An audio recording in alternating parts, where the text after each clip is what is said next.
on Shabbat, Perek Aleph, Mishnah Tet, 9th Mishnah in the first chapter of Shabbat. So this Mishnah is a continuation of our previous Mishnah, in which we learned a machloket between Beit Shammai and Beit Hillel about whether do I have to give my clothing to the washers before Shabbat, Kidei Shiyasu, so that they complete the washing before Shabbat, or can I give it to them right before Shabbat, like Beit Hillel? Because do I have to have my clothing be shovet? Do my clothing also have to rest on Shabbat or not? Beit Shammai said yes, and Beit Hillel said no. Amar Rabban Gamliel, so Rabban Gamliel said, Noagin hayu Beit Abba, in my father's house, okay, Rabban Gamliel's house, in the house of the Nasi, they had a custom, shayu notnim klei lavan lekoves nachri, shlosha yamim kodem Shabbat, that they would give klei lavan, the white clothing, to the washer, to the non-Jewish washer, 3 days before Shabbat. Meaning, the white clothing was very hard to wash. That's what Bartanura says. So therefore, it's tzarich shlosha yamim. They need 3 days. Umachmirim al atzman kebeit Shammai. So Rabban Gamliel said, we had a chumrah that we held like Beit Shammai, that we would make sure to give the washers enough time that they could complete the job before Shabbat. But the Bartanura says, Ein halacha k'Rabban Shimon ben Gamliel. Halacha is not like Rabban Shimon ben Gamliel. Ela kebeit Hillel shemitirim im hashemes. That's what we learned in the last Mishnah. We passed in like Beit Hillel, not like Beit Shammai. Mishnah continues. Vishavim elu be'elu, i.e., they agree, meaning Beit Shammai agrees to Beit Hillel.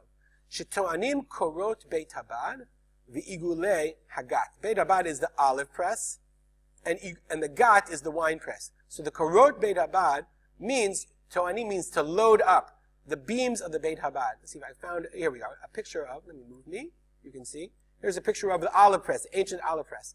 They had this, if you've ever been in Israel, they got zillions of these, you can find where they are. They have these long beams, and they were weighed down by stones.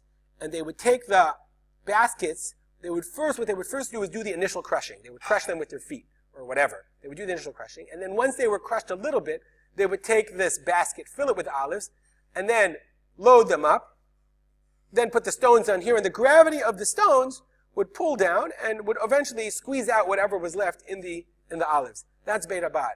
Okay, the korot Beit Habad. Toanim, you load up the korot, the Beit Habad, the beams of the Beit Habad. That's the korot Beit Habad. Igulei, the wine press is actually, they used to do by feet. So this must be talking about a different kind of wine press. Because igulei agat, igul means the rounding of the gat. So for the wine press, I found this image. I don't know if this is exactly what they had, but again, there was a form of secondary squeezing, because in this image, of course, we see the guys. We know this kind, so we know that they would squeeze it. But after they were done smushing out all the things that they could do with their feet, there was still a lot of wine stuck in the grapes. They didn't want to waste that, so they would take the sediment, whatever was left, and stick it in the secondary wine press, and then they would push down on it, and then a lot more wine would come out.